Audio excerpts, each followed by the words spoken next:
우리 하나님 말씀 보겠습니다. 하나님 말씀은 룻기 1장 19절부터 22절까지 말씀입니다. 룻기 1장 19절부터 22절까지의 말씀을 우리 다 같이 한번 봉독하도록 하겠습니다.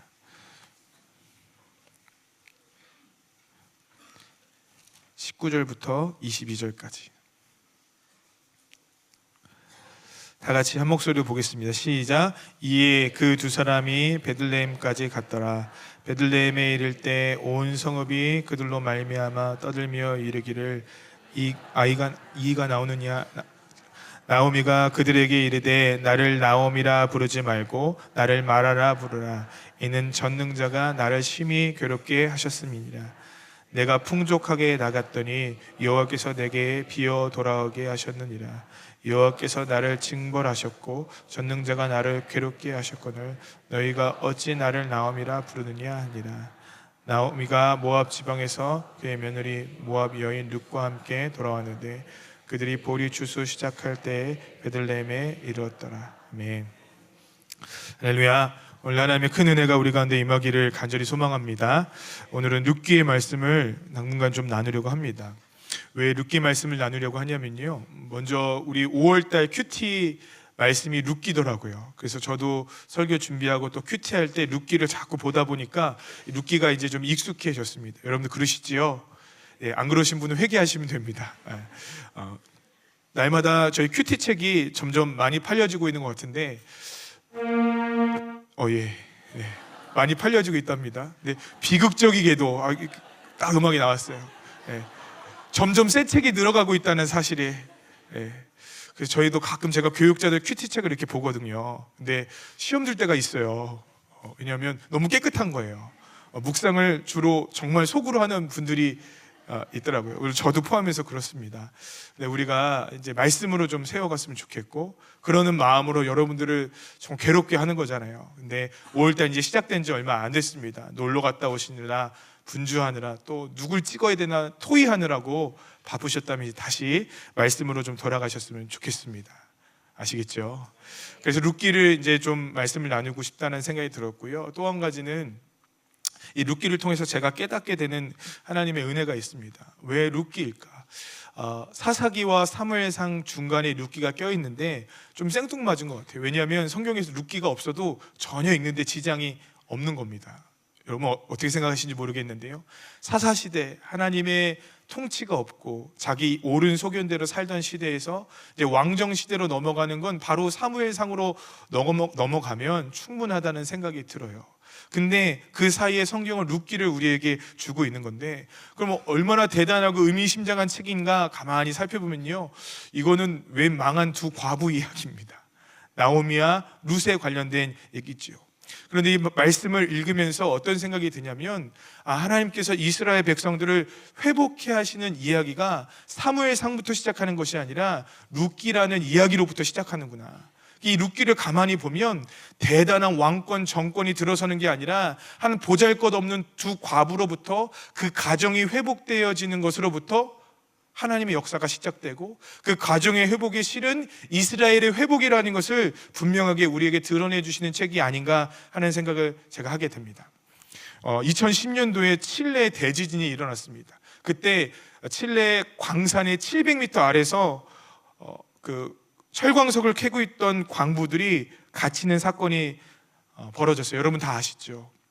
근데 이 칠레 정부에서 최선을 다해서 이 광부들을 건져내고 구출해냈습니다. 근데 이게요, 한 명 한 명 올라올 때마다 전 세계 생중계가 되더라고요. 그리고 마지막 33번째, 그 중에 가장 리더였던 사람이 올라올 때 전 세계가 다 환호했습니다. 여러분, 여기에서 칠레 광부들 33명이 생명을 건진받은 이야기는요, 33명의 가족들만의 이야기가 아니더라고요. 칠레만의 이야기가 아니고 이 이야기를 통해서 전 세계의 사람들이 희망을 얻고 도전을 얻더라는 것입니다. 때로는 이야기가 우리에게 주는 메시지가 있다고 생각해요. 룻기는요, 어쩌면 보잘것없는 메시지예요. 여러분, 과부가 새 시집 들었다, 말이 표현은 잘 된지 모르겠지만 새 결혼을 했다, 좋은 남자 잘 만났다라는 얘기가 뭐 그리 은혜스러운 얘기겠습니까? 그런데 이 이야기를 통해서 하나님께서 온 이스라엘 백성들에게 하고 싶었던 얘기가 저는 있다고 믿습니다. 그리고 그 이야기를 우리가 좀 들었으면 좋겠습니다. 그 이야기는 바로 회복의 메시지입니다. 오늘 1장 21절에 나왔던 것처럼 우리는 비록 여호와께서 그랬는지 알지 못하지만 풍족한 것이 아니라 비어있고 기쁨과 즐거움에 찬 것이 아니라 쓴물과 괴로움과 어려움 가운데 우리 인생을 살아가지만 룻기 마지막 하반절에 가면 갈수록, 후반부에 가면 갈수록 하나님께서 그 빈손들을 채우시는 역사가 바로 룻기의 역사라는 거죠. 저는 우리가 그 은혜를 경험했으면 좋겠습니다. 룻의 이야기가 우리에게 희망을 주는 이야기, 그냥 이야기로서의 희망이 아니라 하나님께서 우리 인생에 어떻게 개입하시고 어떻게 역사하시고 우리 인생에 어떻게 간섭하시는지를 좀 보고 그 계획과 그 마음을 느낄 수 있는 시간이 되기를 간절히 바랍니다. 제가 지난주 목요일날 제 마음이 좀 힘들었어요. 왜냐하면 지난주 목요일날 우리 방주교회 후임 목사님이신 임철 목사님께서 설교를 하셨거든요. 설교를 하신데 후반부에 어떤 성도님의 얘기를 하시더라고요. 이 성도님은 속장이십니다. 속장인데 방주교회는 아침 8시부터 속장들이 4시까지 속회 모임을 하고 예배도 드리고 속장 교육도 한다는 거예요. 그러니까 아침 8시 예배를 드리려면 성도님들 몇 시에 나와야 될까요? 적어도 한 7시에 나와야 되는 거예요. 7시에 나오려면 성도들이 몇 시에 일어나야 될까요? 적어도 6시 반에는 가까운 집은 일어나야 되는 것 같습니다. 그러니까 6시 반부터 모임이 다 끝나면 5시 반, 6시가 되는 순간까지 속장님들이 거기서 계속 상주해 계신대요. 우리 교회는 엄청 은혜스러운 교회입니다. 거기까지 희망이었어요. 근데 아침 8시부터 예배를 드리고 속회원들과 같이 모임을 하고 속장 교육이 4시 반인데 2시 반 예배는 기도하는 예배거든요. 2시 반부터 3시 반까지 계속 기도하고 그리고 4시에 모여서 또 기도한대요. 우리 교회도 지독한 교회라고 임철 목사님이 얘기를 하시더라고요. 그 중에 4시 모임까지 남았던 어떤 한 속장님 얘기를 하시더라고요. 이 속장님이 어느 질병의 합병증으로 말미암아 하반신이 이제 점점 마비가 되어져 가는 상황이 있었습니다. 기도할 수도 없고 앉을 수도 없고 뭔가 좀 불편한데 그래도 나와서 어떻게든 주님께 몸부림치고 계시는 한 속장님이셨어요. 그런데 이 4시에 속장 모임 때 자 기도합시다. 그럼 지치잖아요. 힘들잖아요. 임철 목사님도 최선을 다해서 한 명 한 명 안수 기도를 하기 시작하시는데 그 성도님, 지금 하반신이 조금 힘들어가고 있는 성도님에게 안수 기도를 하셨대요.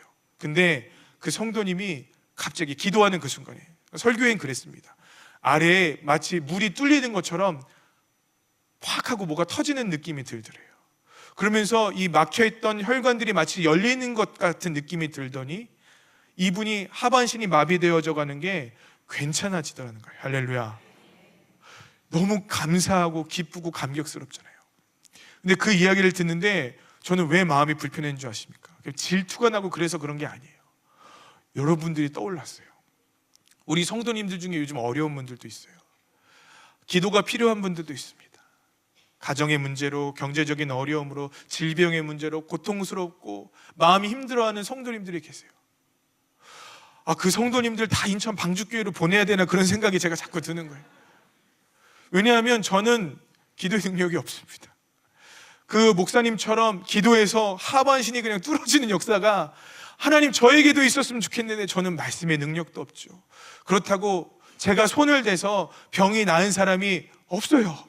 현상금 겁니다, 여러분. 그런 분 계시면 나오시면 좋겠습니다. 그런 분도 없어요. 심지어 방언도 못 받으시는 것 같아요. 그러니까 제 마음에 제가 불쌍한 게 아니라 여러분들이 불쌍한 거예요. 하나님, 우리 성도님들은 불쌍하게 교회를 잘못 선택해갖고 어쩌다 보니까 눈 떠보니 필그림 교회예요. 저는 안수기도 할 때 마음이 부담스러워요. 하나님, 저 죄인인 거 아시죠? 저 손을 얹기도 너무 부담스럽습니다. 그렇게 여러분 좀 미숙한 목사인데 방주교에서 그런 일이 일어난다는 얘기를 들을 때마다 제가 우리 성도님들한테 너무 죄송스러운 거예요. 저는 뭐 열등감 그런 게 없습니다. 왜냐하면 저는 원래 그런 사람이니까. 근데 우리 성도님들 주의 은혜와 능력이 필요한데 하나님, 제가 그런 사람이면 좋잖아요. 왜 저 같은 놈을 담임 목사 시켜주셨나요? 막 자책을 제가 하고 있었어요. 그러다 이 룻기가 떠올랐어요. 룻은요, 그리고 나오미는요, 누군가 기도해줘서 누군가 능력자라 주님을 만나고 주님께서 그 앞길을 열어주신 적이 없더라고요. 그럼 나오미와 룻기는 어떻게 했느냐? 그들이 직접 생활 속에서, 문제 속에서 그 문제를 뚫고 주님을 만나고 주님과 동행하고 그 은혜를 경험하는 놀라운 역사가 있었습니다. 회복이 어디서부터 올까요? 회복은요, 목사에게서 오는 게 아니라고 저는 분명하게 믿어요. 회복은요, 특별한 어느 교회와 교단에게서 오는 것이 아니라고 저는 분명하게 믿어요. 회복은요, 여러분이 주님을 직접 만나고 주님을 경험할 때 일어나는 것이 저는 회복이라고 믿습니다. 그러니까 괜찮은 거예요. 룻이 그렇게 주님을 만났다면, 나오미가 그렇게 주님을 만났다면, 우리 성도님도 이 성경의 말씀을 통하여 우리 주님을 만나겠다고 갈망하고 주님을 만나고 수없이 많은 간증과 어려움들을 극복해내는, 뚫고 지나가는 은혜들이 경험되어지기를 저는 간절히 축복합니다. 그러므로 한 사람의 얘기가 아니라 우리 모두의 이야기가 되어야 된다고 믿어요. 한 사람에게 나타났던 하나님의 역사가 아니라 우리 모두에게 일하시는 하나님의 역사가 경험되어지기를 간절히 소망합니다. 그래서 저는 이 5월달부터 룻기를 좀 나누려고 해요. 저에게 주신 은혜, 저에게 주신 마음은 아주 간단합니다. 우리가 하나님을 만나는 거예요. 우리가 하나님을 갈망하는 겁니다. 그럼 하나님께서 일하신다고 분명하게 믿습니다. 이 룻기를 가만히 보면요, 처음에 흉년으로 시작합니다.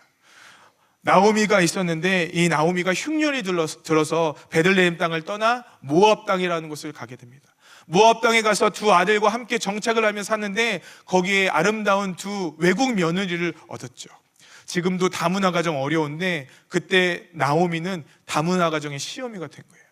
이 시어머니가 돼서 가족들과 함께 사는데 무슨 팔자인지 모르겠지만 남편이 죽고 두 아들도 죽고 여자 셋만 딸랑 남게 됩니다. 여러분, 당시에 고대의 문화에서는요, 여자들이 할 수 있는 것은 아무것도 없었어요. 여자들이 살기 위해서는 어떻게 할까요? 두 가지가 있습니다. 하나는 결혼입니다. 결혼하면 돼요. 새 시집을 들면 되는 겁니다. 그런데 문제가 있습니다. 룻이 너무 나이가 많이 들었어요. 이 며느리를 공양할 만한 아이를 낳고 기르기에는 뭔가 너무 지금 적절하지 않은 상황입니다. 태의 문은 닫혔을 것 같고요. 그리고 이 늙은 여자를 데리고 살 남자도 없는 것 같아요. 자녀들이 양육해주지 않으면 죽게 되는데, 그러면 그 다음에 여자들이 할 수 있는 일은요, 몸을 파는 겁니다. 그래서 주님께서 몸을 파는 창기들에게 찾아가신 이유가 있었어요.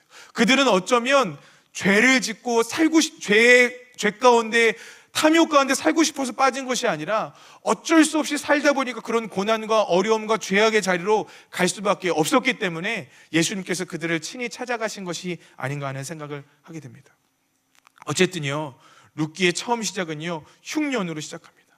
자녀가 죽고 남편이 죽고 가족들이 갈 곳이 없고 살 길이 막막한 것이 룻기의 시작이라는 것입니다. 근데 여러분, 룻기의 끝을 한번 보시죠. 흉년이 흉년으로 끝나질 않아요. 흉년이 절망으로 끝나지 않아요. 흉년이 실패로 끝나는 것이 아니라, 흉년이 그것도 풍년으로 끝나는 것도 아니라, 흉년이 하나님을 향한 찬양과 감사로 끝나게 되더라는 것입니다. 저는 이 룻기를 시작하면서 우리가 이것을 좀 깨달아 알았으면 좋겠어요. 하나님께서는요, 우리 인생의 흉년 가운데 찾아오신다라는 것입니다. 저는요, 룻이 그리고 나오미가 왜 흉년을 맞이하였는가, 그거 따지고 싶지 않아요. 오히려 룻기의 관심은 다른 곳에 있다고 생각합니다. 룻기를 가만히 보면 이 유다인 백성들이 모압 땅으로 간 것 자체가 물론 문제일 수도 있죠. 거기서 또 두 아들이 외국 며느리를 얻은 것이 여러분 물론 문제 있고, 그것이 하나님 보시기에 죄악이고 하나님 보시기에 더러운 것이라고 해석해 버릴 수도 있습니다. 그럴 수도 있을 거예요. 그런데 성경을 가만히 한번 보십시오. 성경에서는 오히려 1장 3절과 5절을 보면 남았더라라는 표현을 하게 됩니다. 이 말은 죽어있는 사람이 왜 죽었는지, 멸망당한 사람이 왜 멸망했는지, 흉년을 경험한 사람이 왜 흉년을 맞이했는지에 대해서 설명하지 않고, 그렇게 고난당하고 어렵게 살아남은 사람들이 어떻게 회복되어지는가에 대해서 관심을 갖게 되더라는 것입니다. 여러분, 여기서 우리가 반드시 깨달아야 할 하나님의 지혜가 있습니다. 우리가 왜 이렇게 주님과 멀어졌나, 그리고 이것이 왜 나에게 문제가 되었는가 판단하고 또 정죄하고 스스로에 대해서 실망하는 것도 물론 중요합니다. 다른 사람을 정죄하는 것도 물론 필요한 일인 것 같기도 해요. 그렇지만 하나님의 관심은요, 그 죽어있는 심령이 왜 그랬어? 너 그러니까 그럴 만한 거야 라고 혼내고 그들의 삶을 저주하고 그들의 삶을 난조질하는 것이 아니라 하나님의 목적은 그 남은 자들이 회복되는 데 관심이 있다는 거예요. 여러분, 저는요, 아이가 아파봤잖아요. 지금도 저희 아이가 조금 아플 때가 있잖아요. 그때 제 아버지, 어머니 전화를 받고 한참 울었던 기억이 납니다. 이유가 뭐야? 그러는 거예요. 왜 아이가 아픈 거야? 그걸 뭐라 그러나요, 여러분? 아버지 피 받아서 그래요. 그럴 수도 없고, 우리 애나 엄마네 가문이 그래서요. 그럴 수도 없고, 이 문제를 따지니까요, 누구 탓을 하고 무언가 이 문제를 원인을 찾기에는요, 이 마음이 용납이 안 되는 거예요. 제 마음에 가장 많이 드는 생각, 하나님이 나를 버렸구나. 하나님이 내 인생에 저주를 내리셨구나. 여러분, 만약에 루시요 그 정도 수준에서 이 인생이 끝나버렸다면 그는 여전히 절망 가운데 있었을 겁니다. 근데 룻기를 가만히 보세요. 룻기는요, 남은 자들의 이야기를 하고 있어요. 그 남은 자들이 회복되어져 가는 이야기를 하고 있더라는 거예요. 관점이 전혀 달라지는 거죠. 하나님은 우리의 흉년 가운데 너희들이 왜 흉년에 들었어? 너희들은 나를 버렸기 때문이야. 너희 인생은 망할 거야 라고 얘기하시지 않고 그 망한 인생들을 회복하고 새롭게 하고 또 세우시는데 하나님의 마음과 관심이 있다는 것을 꼭 기억하셨으면 좋겠습니다. 얼마 전에 어떤 저희 교회 등록하지 않은 성도님이세요. 이 성도님이 아이를 낳으셨는데 아이가 아파요. 태어난 아이가 지금도 중환자실에 있어요. 이 어머니의 마음이요, 무너지는 거예요. 내가 죄를 지어서 내가 이런 것 같아요. 내가 죄를 지어서 우리 아이가 버림받은 것 같아요. 저는 왜 그런지는 모르겠어요. 그러나 하나님의 관심은요, 너가 죄졌기 때문에 너는 그렇게 죽어도 싸가 아니라고 저는 알아요.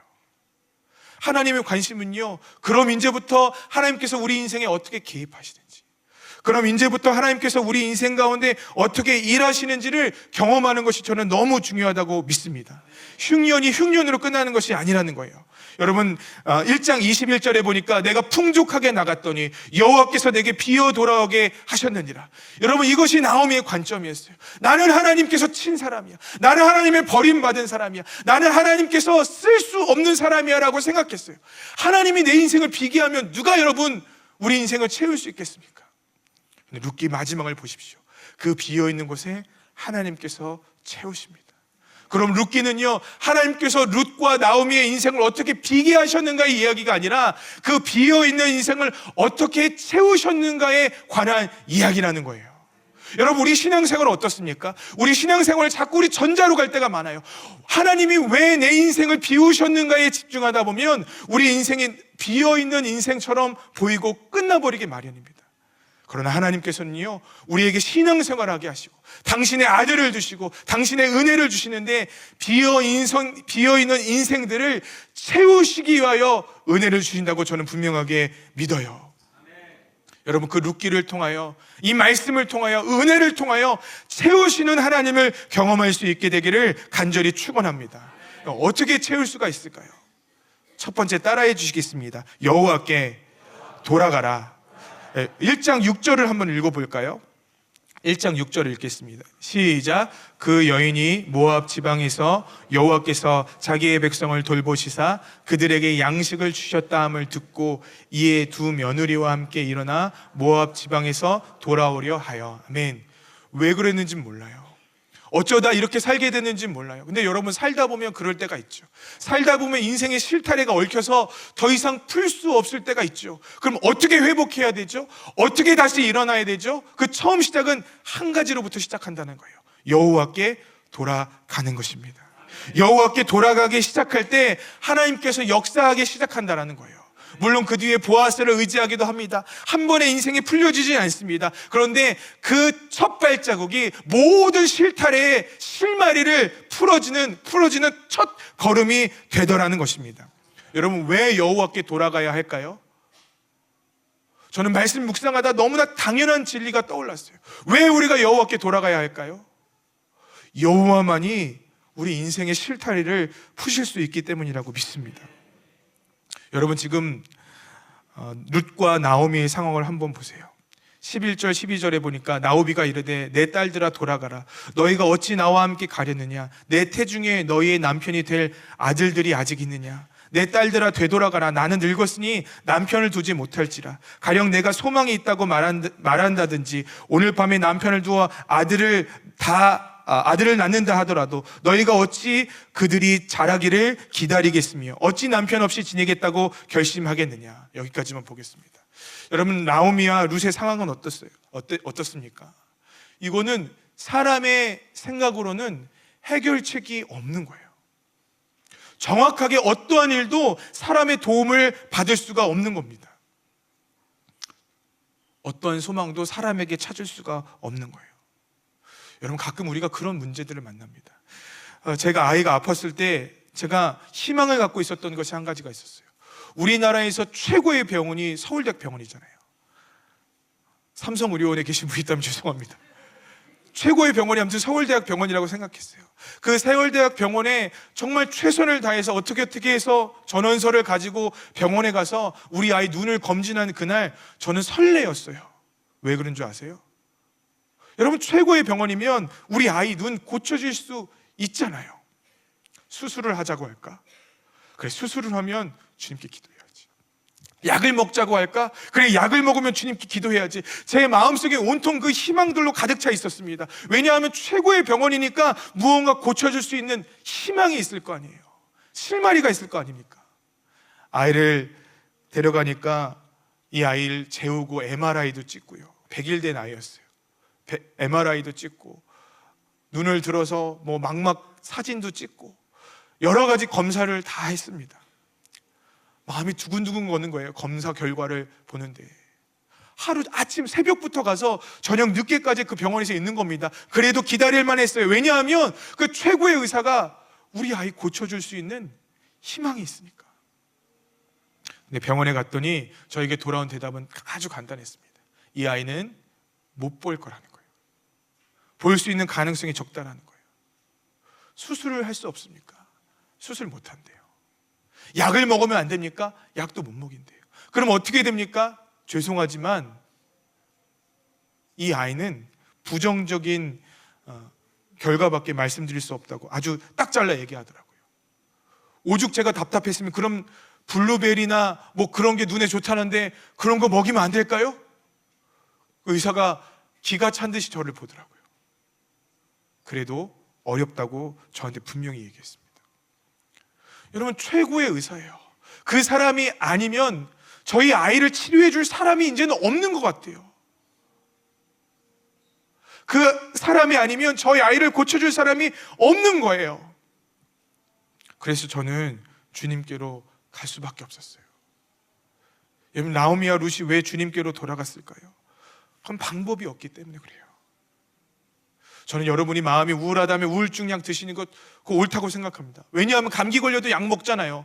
그것들 치료하면서 주님 기도하고 가는 거죠.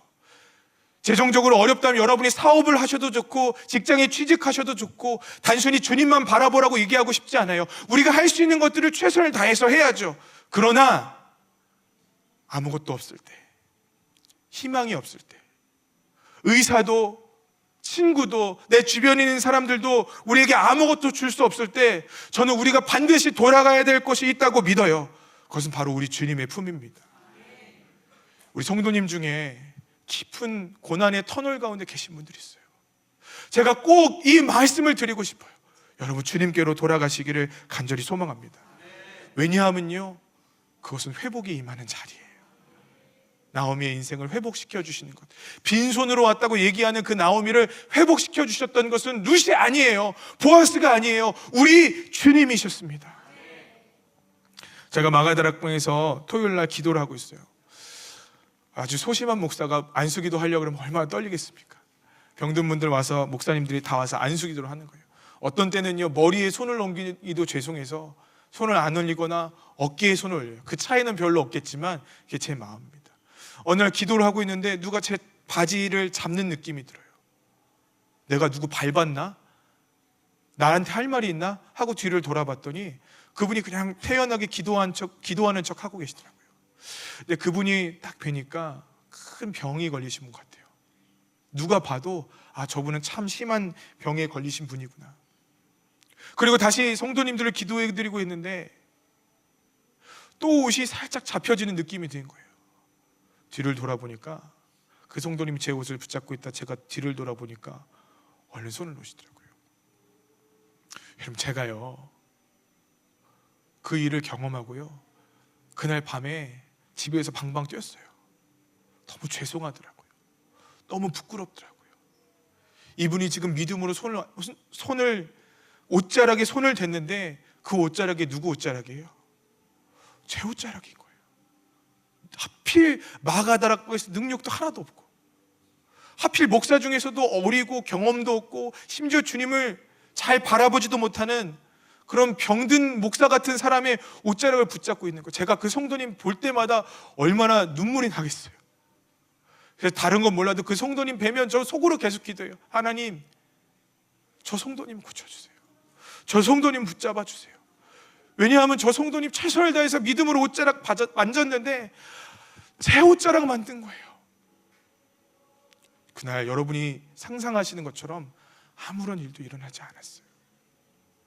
근데 여러분, 그때요 그분이 주님의 옷자락 만졌다면 어떻게 됐을까요? 저는 그날 나았다고 분명하게 믿어요. 하나님, 제 옷자락 말고요 우리 주님의 옷자락 만지게 해주세요. 그분도 얼마나 답답하시겠어요. 하나님이 보이면 모를까, 예수님이 지나가시면 모를까, 보이지도 않고 때로는 느껴지지도 않는 그 주님 너무 답답하니까 제 옷자락을 만지셨겠죠. 제가 그래서 그렇게 기도해요. 하나님, 저분 앞에는 반드시 나타나 주세요. 주님의 옷자락 혈류병 걸린 여인이 만졌던 것처럼 반드시 저 앞을 지나가셔야 돼요. 주님이 지나가셔야 돼요. 제가 그 생각을 해요. 저는 성도님들에게도 동일한 기도를 하고 있습니다. 여러분, 저에겐 아무 소망이 없어요. 제 설교요 저에게 뭐 기가 막힌 은혜와 능력과 말씀이 쏟아질 것 같습니까? 아니에요, 여러분. 그런데 여러분, 우리에게 유일한 소망이 있다면 여러분이 주님을 만나시는 겁니다.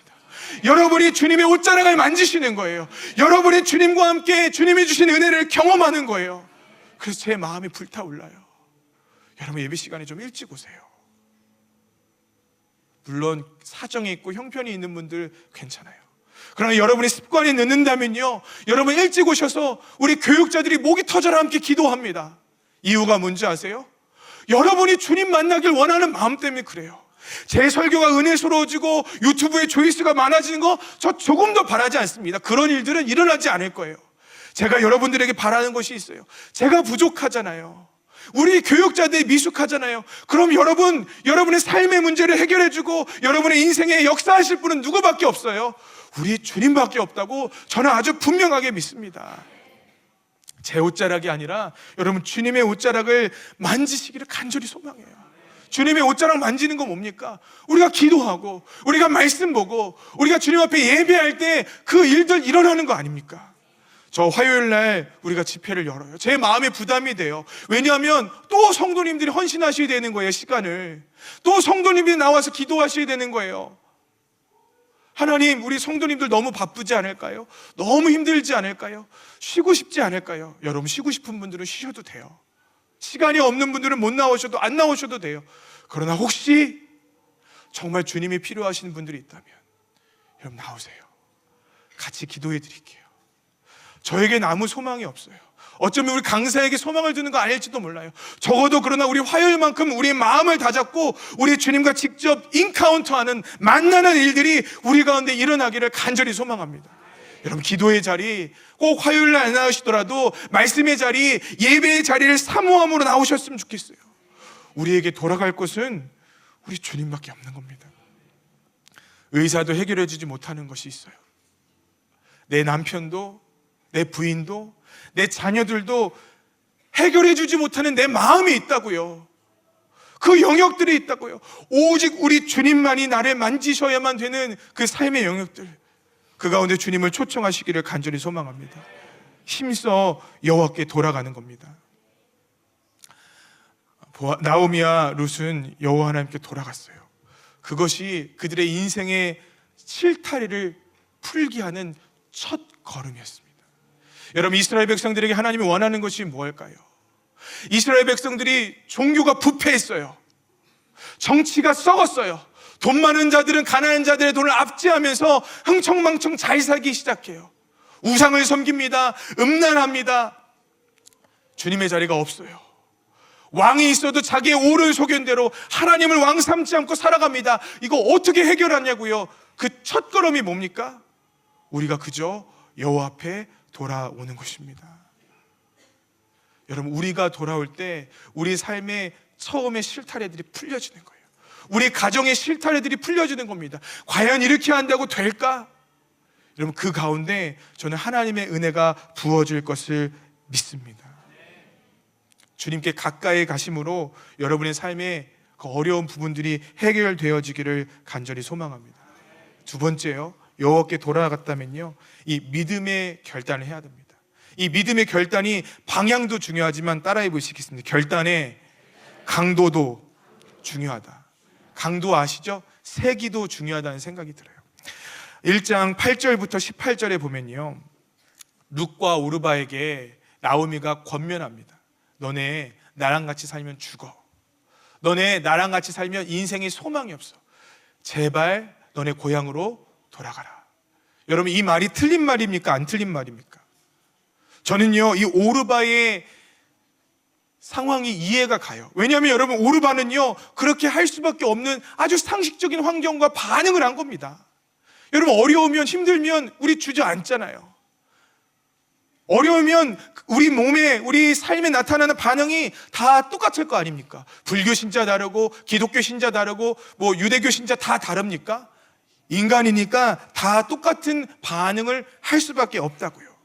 상식적인 반응이죠. 상식적인 행동이죠.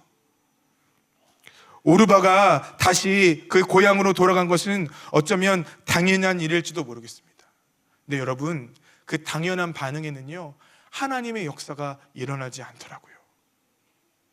우리 성도님들께 굉장히 죄송하지만, 우리가 주님을 찾고 구한다고 하지만, 그러나 여러분, 우리가 당연한 반응만 한다면, 세상 사람들이 할 만한 당연한 반응과 삶을 산다면 우리에겐 아무런 일도 일어나지 않는다는 거예요. 룻이 한 행동을 한번 보십시오.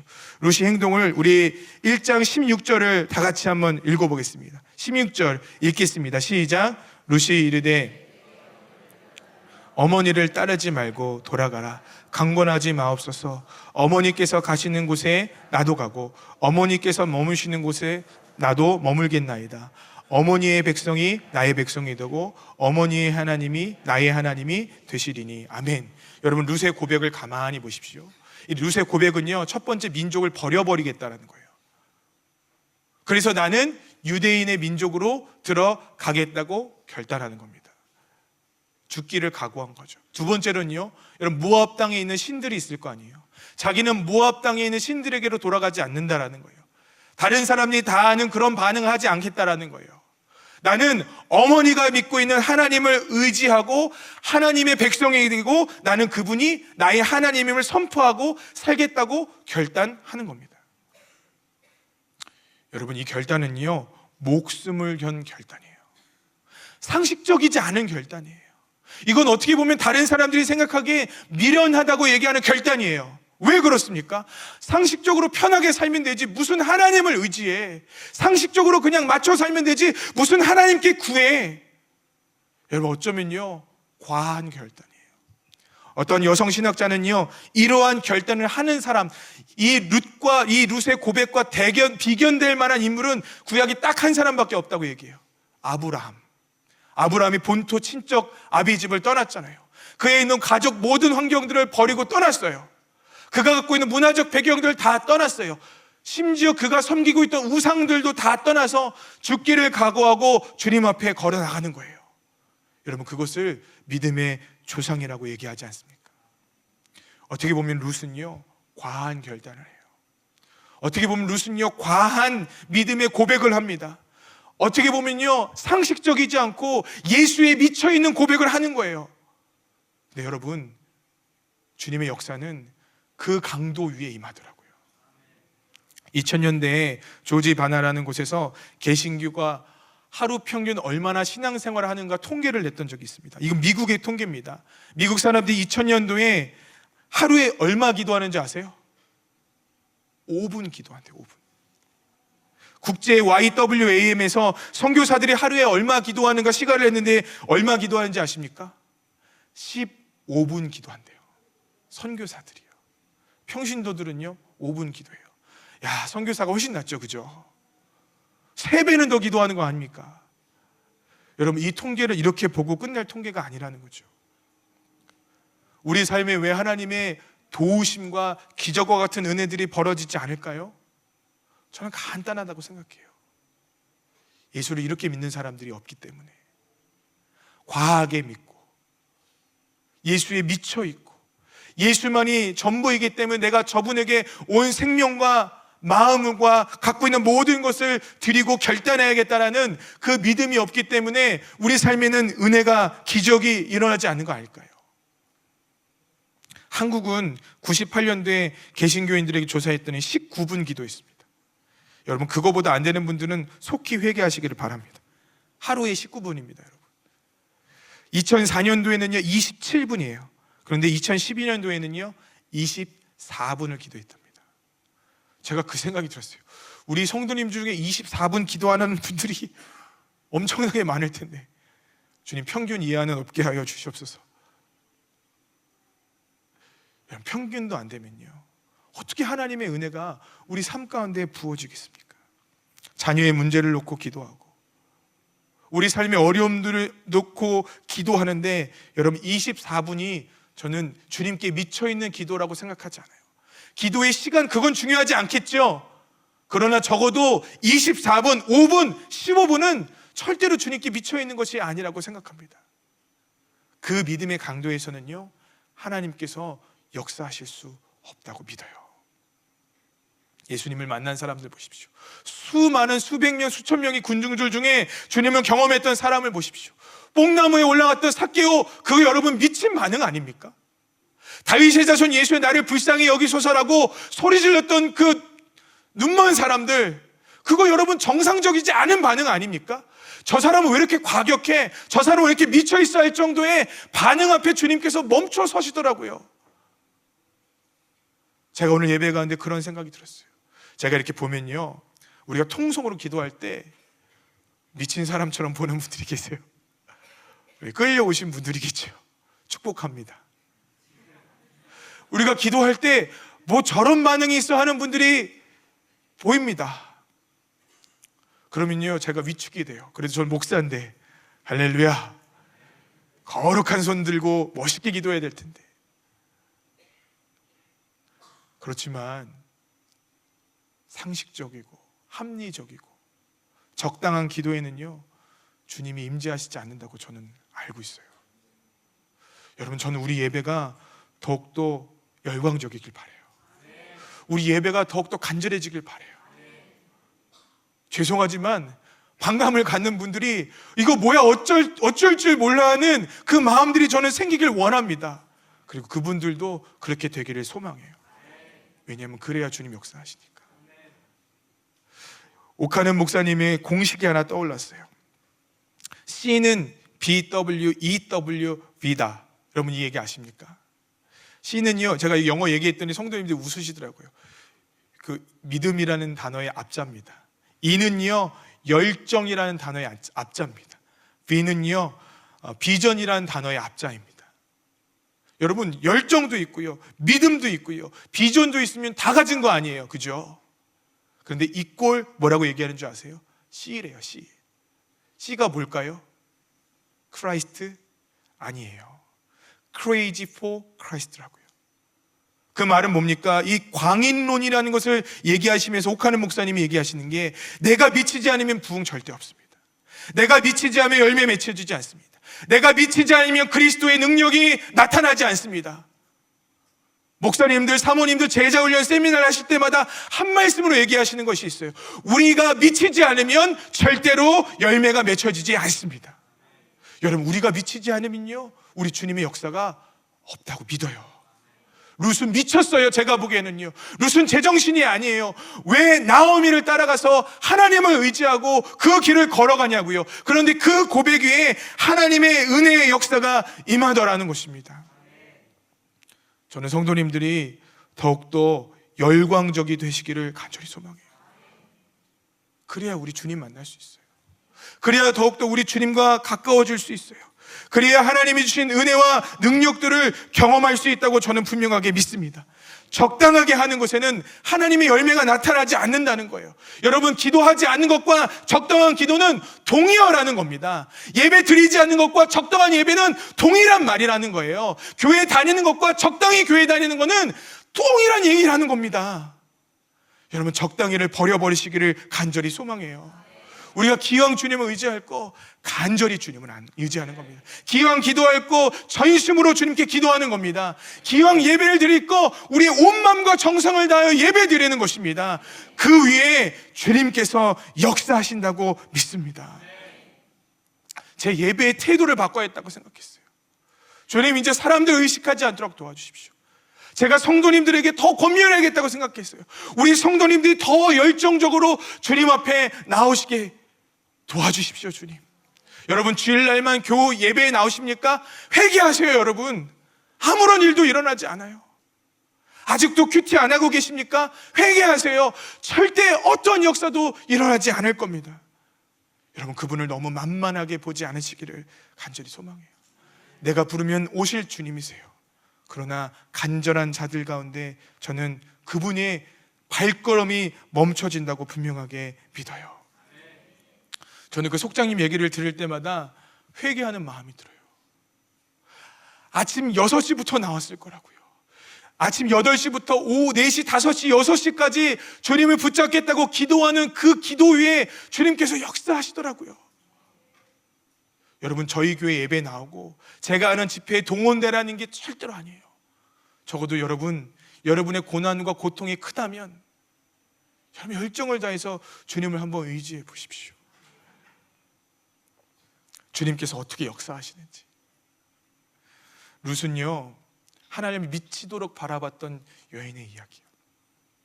생명을 다해 주님을 찾았던 이야기입니다. 어디로 갈지 몰라요. 어떻게 될지 몰라요. 이게 반드시 낫고 회복되어지고 풀어지고 온전해진다는 거 아무 기약이 없어요. 그저 죽음을 각오하고 주님 앞에 나가는 것입니다. 그 기도 위에 주님께서 역사하시더라고요. 사도행전 26장 29절에는요, 사도 바울이 묶여 있어서 많은 재판관들 앞에, 귀족들 앞에 서는 장면이 나옵니다. 그때 사도 바울이 뭐라고 얘기합니까? 나는 묶인 것 빼고는 당신들이 나와 같이 되기를 원합니다. 여러분, 정상이 아니에요. 그 안에 주님을 향한 열망과 갈망과 확신으로 그의 삶이 가득 차 있어요. 내가 확신하지도 않는데, 내가 열망하지도 않는데, 내가 온전히 주님을 따라가지도 않는데 어떻게 주님이 여러분의 삶 위에 마음껏 기름 부어주실 수 있다고 확신할 수 있으십니까? 저는 제 생각을 완전히 바꿔버렸어요. 여러분, 저를 포함해서 우리 모두가 주님을 갈망하며 주님에 대한 열망으로 가득 채워지며 주님으로 인하여 우리 삶이 그 은혜와 능력을 바라보고 간증할 수 있는 삶이 되기를 간절히 소망합니다. 하나님, 저는 그런 목사가 아니에요. 제가 기도했어요. 여러분, 저를 아시죠? 저는 둥글둥글하게 생겼습니다. 극단적으로 하자고 이렇게 말 못합니다. 우리 무언가 열심히 하자고 하기에는 제가 너무 참 부끄럽고 죄송한 것들이 많아요. 그리고 그 임철 목사님의 얘기가 한 주일 동안 제 마음에 얼마나 그렇게 무거운 짐으로 다가왔는지 모르겠어요. 하나님, 제가 저 목사님처럼만 기도했다면, 하루 종일 기도하신대요. 내가 저렇게 해야 될 텐데, 하나님, 내가 저러한 능력을 내가 가지고 있어야 될 텐데. 그래서 하나님, 우리 교회 성도들 다 방주교회로 보낼까요? 제가 그냥 속으로 푸념하며 있었어요. 근데 그때 오늘 말씀을 준비하면서 6절 말씀을 보게 됐어요. 그 여인이 모압 지방에서 여호와께서 자기의 백성을 돌보시사 그들에게 양식을 주셨다 함을 듣고 이에 두 며느리가 함께 일어나 모압 지방에서 돌아오려 하여. 여러분, 모압 지방에서 돌아오려 하여의 동기가 뭡니까? 룻이요, 보아스가요, 믿음의 결단을 하니까 주님께서 문을 열어주신 게 아니에요. 루시 나오미가 하나님을 사랑하고 하나님을 갈망했더니 하나님께서 그들에게 은혜를 주셨다라고 시작하지 않아요. 뭐라고 시작하냐면, 그들이 아직 모압 지방에 있었을 때, 그러니까 그들이 주님을 아직 온전히 인정하지 못하고, 그들이 아직 온전히 주님을 찾지 못하고, 그들의 믿음이 아직 온전히 무르익지 못했을 때, 그때 하나님의 은혜의 소식을 듣게 됩니다.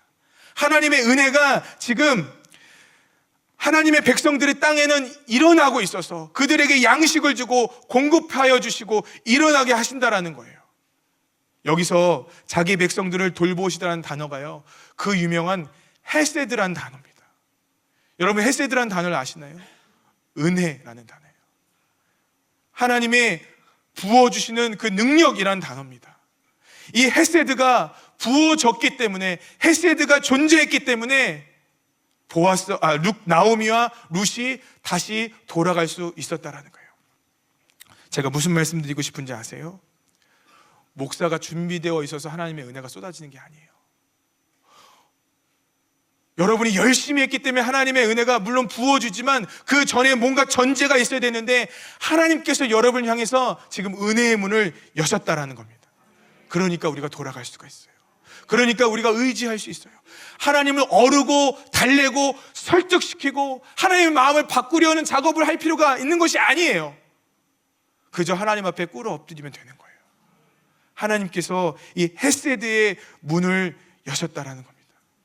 저는 늘 그 논리적인 그런 생각을 해요. 왜 하나님의 문을 여셨는데 돌아오지 못할까? 왜 하나님께서 준비하셨는데 왜 우리는 채워지지 못했을까? 모압 땅에 있으니까 그렇죠. 주님은 준비해 놓으셨고 주님은 열어 놓으셨는데 여전히 모압 땅에 있으면 아무런 일도 일어나지 않는 겁니다. 여러분, 은혜의 자리로 나오시기를 간절히 소망합니다. 필그림 교회 성도들이 회복할 수 있는 이유요, 목사에게 있지 않아요.